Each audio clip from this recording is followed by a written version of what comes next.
तर आपण आता याच्यामध्ये सगळ्यात पहिले बघूया टीनेजर्सचा जो प्रश्न आहे कवितेवर आधारित. पोयम तुम्ही सगळ्यांनी वाचली असेल. आता जवळपास मला वाटतं वर्ष झालं आपण अभ्यास करतो आहे ऑनलाईन, आणि आता परीक्षा पण ऑनलाईन जर झाल्या असत्या तर जास्त बेटर राहिलं असतं ना आपल्याकरता. पण आता ते जर घेणार आहे लेखी, तर आपल्याला लेखी पेपर सोडवच्या हिशोबाने आपण ते बघूयात. Each day brings new beginnings, decisions I must make. बरोबर आहे. I am the only one to choose the road that I will take. याच्यातले पहिल्या दोन ओळी आहे each day brings new beginnings, म्हणजे प्रत्येक दिवस जो येतो हा नवीन सुरुवात घेऊन येतो. डिसिजन्स आय मस्ट मेक, मला काही निर्णय घ्यायचे असतात, काही गोष्टींवर पूर्णपणे पोहोचायचं असतं.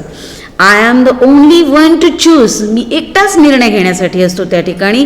माझा निर्णय, माझा अचूक निर्णय असणं हे माझ्यावर डिपेंड असतं, माझ्यावर अवलंबून असतं. माझा निर्णय चुकला, माझा पूर्ण दिवस चुकीचा जाईल, माझा पूर्ण निर्णय चुकेल आणि पुढे पण चुका होत राहतील. The road that I will take, मला योग्य मार्गाची निवड करणं आवश्यक आहे. I can choose to take the road of life. I can choose to take the road of life that leads to great success. एका चांगल्या अशा मोठ्या यशाकडे, सक्सेस म्हणजे यश, बरोबर की नाही, म्हणजे यशाकडे, चांगलं मोठं यश मला मिळालं पाहिजे असा मार्ग मला निवडणं आणि तो शांतपणे निवडून त्यावर पोहोचणं हे माझ्या हातात पुरेपूर आहे. All travel down the dark end road that leads to great distress. ज्या ठिकाणी पूर्ण अंधकारमय आहे त्याच्यातनं निघून मला ज्या ठिकाणी प्रकाश जातो आहे त्या ठिकाणचं डिसिजन घेणं आहे. मला अंधारात जायचं नाही आहे, मला प्रकाशाकडे जायचं आहे, असं डिसिजन मला घेणं आवश्यक आहे.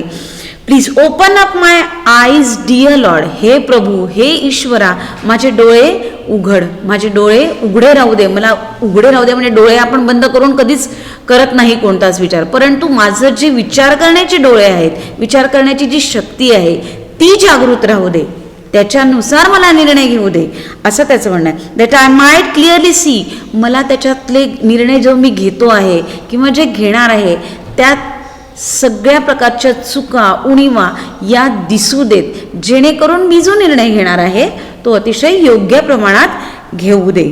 Help me stand for what is right.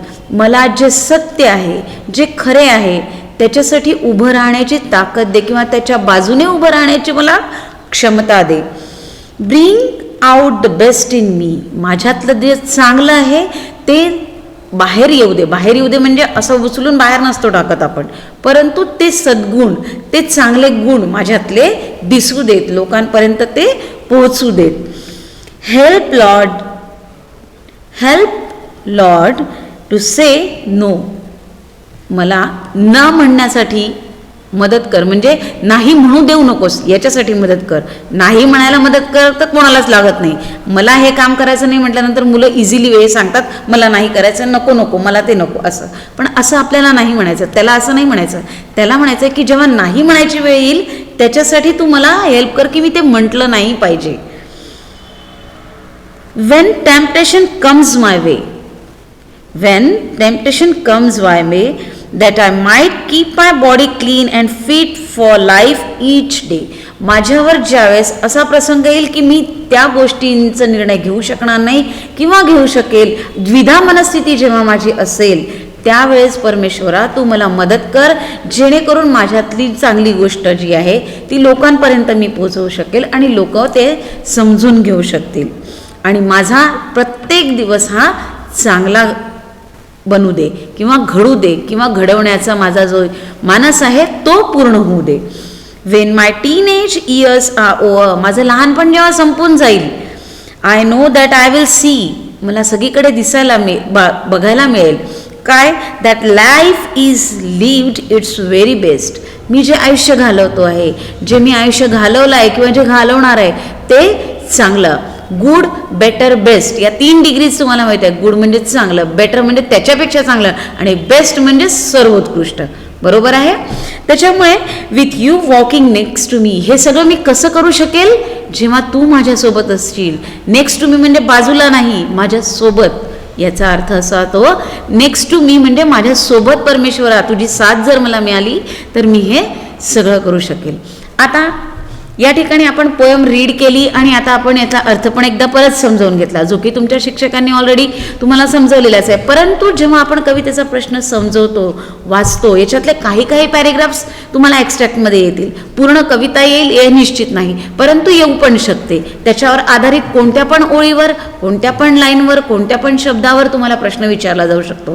तेव्हा कम्प्रेहेन्शन करत असताना आपण काय आकलन केलेलं आहे, त्यातलं आपण काय समजून घेतलेलं आहे हे लिहायचं असतं.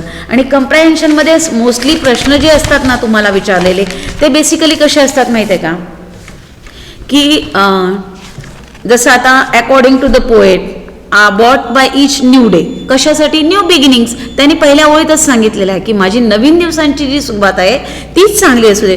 अशा प्रकारचे प्रश्न तुम्हाला कम्प्रेहेन्शनमध्ये बेस्ड असतात. नंतर रायमिंग वर्ड्स शोधायचे असतात तुम्हाला. रायमिंग वर्ड्स पण आपल्याला याच्यामध्ये दिलेलं आहे बघा, कोणते कोणते आहेत rhyming words. Make, take, okay. आता आपण बघितले या प्रकारचे प्रश्न जेव्हा असतात, तर आता आपल्या पोयमवर जर त्यांनी विचारलं की रायमिंग वर्ड सांगा, रायमिंग वर्ड म्हणजे एकदम खूप मोठा प्रश्न नाही आहे बाळांनो. रायमिंग वर्ड म्हणजे यमक ज्यांचं जुळतं तसे शब्द बघायचे आहे. माइंड, वाइंड, बरोबर आहे. अशा प्रकारचे लाईफ, वाईफ, बरोबर आहे ना. ऐकायला जे सिमिलर वाटतात आपल्याला आणि ज्याचं शेवटचं अक्षर ऐकायला एकसारखं वाटतं त्याला आपण रायमिंग वर्ड म्हणतो, बरोबर आहे की नाही. आपण म्हणतो की नाही की त्याचं यमक जुळलं नाही, मराठी भाषेत पण आहे बघा तुम्हाला यमक जुळणे, बरोबर आहे की नाही. ते यमक जुळलं पाहिजे. यमक जुळलेले शब्द कोणते कोणते आहेत तिथे बघा. इथे दुसरी ओळ आहे, decisions I make must make, बरोबर आहे. आणि चौथी ओळ त्याच पॅराग्राफमधली, त्याच स्टॅन्झामधली दिलेली आहे, the road that I will take, म्हणजे मेक आणि टेक हा झाला रायमिंग वर्ड. कळलं, बरोबर. त्याच्यानंतर आहे की वे, डे. चौथ्या स्टॅन्झामध्ये बघा, when temptation comes my way, शेवटचा शब्द वे आहे. नंतर and fit for life each day, बरोबर आहे की नाही. वे आणि डे ऐकायला सिमिलर वाटतं की नाही. वे, डे, ए आला शेवटी, बरोबर आहे. म्हणजे त्यांचं यमक जुळलं, ते आहेत रायमिंग वर्ड्स, बरोबर. त्याच्यानंतर पुढचा प्रश्न आपल्याला विचारला जाऊ शकतो की तुम्ही सांगा असं की याच्यामधले रायमिंग स्किल कोणती आहे, बरोबर आहे. रायमिंग स्किल ही ॲप्रिसिएशनमध्ये विचारली जाऊ शकते, परंतु आपण या ठिकाणी मॅच द पेअर्समध्ये पण ते टाकू शकतो. कम्प्रेहेन्शनमध्ये तुम्हाला काय आकलन झालं आहे त्याच्यातलं, म्हणजे तुम्हाला त्यातली रायमिंग स्कीम समजली आहे की नाही असाही प्रश्न ते विचारू शकतात. तेव्हा तुम्हाला पुरेपूर तयार होणं निश्चितच गरजेचं आहे. फिल इन द ब्लँक्स असतात, कम्प्लीट द सेंटेन्सेस असतात, बरोबर आहे.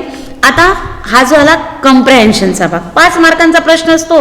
जर आपण स्टडी आउट व्यवस्थित केलं म्हणजे तो एक्झरसाइजवर बेस असतो आणि ती एक्झरसाइज आपण सोडवलेली आहे, बरोबर आहे की नाही. जेव्हा आपण कवितेचा अभ्यास करतो आहे तर साधारणपणे आपण स्वाध्यायातले प्रश्न तर सोडतच नाही, बरोबर आहे की नाही. आणि स्वाध्यायावर बेस्डच क्वेश्चन पेपर असावा असं रूल आहे. काहीतरी त्यातलं विचारलं गेलं पाहिजे, जेणेकरून ज्या मुलांना बिलकुल काही येत नाही त्यांनी ते सोडवलं पाहिजे. म्हणून काही प्रश्न स्वाध्यायातले असतात, काही प्रश्न त्या पूर्ण लेसनवर आधारित असतात, बरोबर आहे. म्हणजे तुम्ही त्याच्यातनं काय घेतलं त्या पोयममधनं याच्यामध्ये आकलन. हा झाला कम्प्रेहेन्शनचा भाग. आता सेम टाईप आपण ॲप्रिसिएशन म्हणजे त्याचं कौतुक करणं, त्या पोयमचं कौतुक करणं. आता कौतुक करणं म्हणजे आपल्याला आई म्हणते ना एखाद्या वेळेस की तू घरातलाच आहे रोज, पण आज तू हे केलं, हे खूप छान केलं. तर आपण म्हणतो मला ही पोयम आवडली, टीनेजर ही पोयम मला आवडली. का आवडली? मग त्याचं शीर्षक आवडलं, त्या पोएटचं आवडलं, त्याच्यात जी मायना ठेवलेला आहे त्याच्यातली आयडिया जी आहे त्याला म्हणू आपण सेंट्रल आयडिया किंवा काय म्हणू समरी, बरोबर आहे की नाही. पॅराफ्रेज, बरोबर आहे. ते जे आपण म्हणतो ते तुम्हाला आवडलं का, मग तुम्ही ते कसं व्यक्त कराल. म्हणून ॲप्रिसिएशन ऑफ द पोयम आहे. हा पण एक प्रश्न असतो ज्याला 5 मार्क दिलेले आहेत मुलांनो.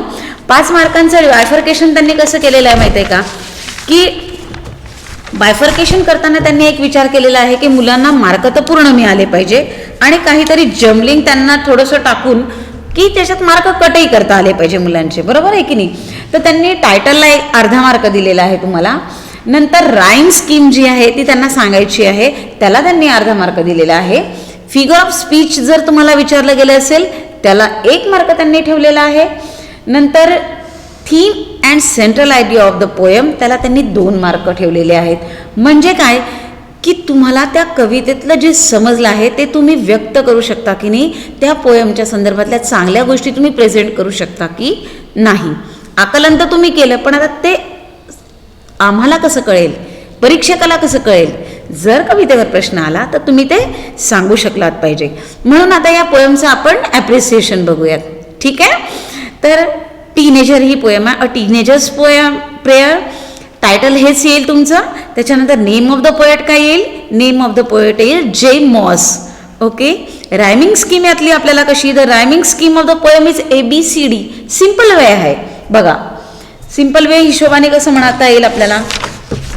ही जी पोएम आहे आपली, each day brings new beginnings, decisions I make must make, परत गॅप आहे, परत सी, म्हणजे एक जाऊन एक जाऊन एक जाऊन प्रत्येक लाईन ही एकमेकांपेक्षा वेगळी आहे. INGS येत आहे, मग मेक येत आहे, मग चूज येत आहे आणि मग टेक येत आहे. म्हणजे ABCD या हिशोबाने त्यांनी रायमिंग स्कीम दिलेली आहे.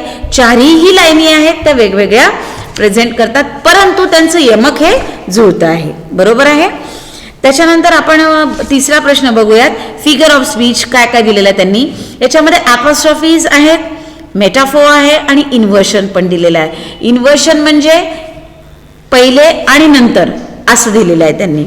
आणि सेंट्रल आयडिया बघायला जाओ तर आपण याच्याबद्दल काय सांगू शकतो की मी टीनेजर आहे, टीनेजरच्या मुलांनी असं असं सांगितलंय, असं नाही. एकदम आपण पहिल्या स्टँजापासून आपण बघूयात की the central of the idea of the poem is a teenager's view or his thoughts, his view towards a life or towards the God. The full responsibility of the teenager that a choice is on him, what he want to take the choice, he want his choice to be right. He want to come outside from darkness and go towards the sunlight, towards the brightness. म्हणजे अंधारातून निघून त्याला सूर्यप्रकाशाकडे जायचं आहे. म्हणजे त्याचे जे विचार आहेत ते त्याचे चांगल्या प्रकारचे असले पाहिजे असं म्हणायचं. वाईट विचार आपण करत नाही आणि करायचा पण नाही. परंतु यात ज्या पोएममध्ये दिलेलं आहे, या पोएममध्ये जे दिलेलं आहे ते सुद्धा हेच सांगतं की बी ऑलवेज पॉझिटिव्ह आणि गॉड तू मला पॉझिटिव्ह विचार करण्याची शक्ती दे, माझ्यासोबत राहा आणि व्यवस्थितपणे मी जे निर्णय घेईल ते योग्य असू देत तेवढी बुद्धी तू मला दे. The whole decision he wants to take with his own. Therefore, in the poem, the teenager is praying to God for his help and guidance. ठीक आहे. मग आता या ठिकाणी आपली पहिली पोएम संपलेली आहे, ज्याच्यामध्ये आपण पोएमचं कम्प्रेहेन्शन आणि ॲप्रिसिएशन दोन्ही बघितलं. All the best.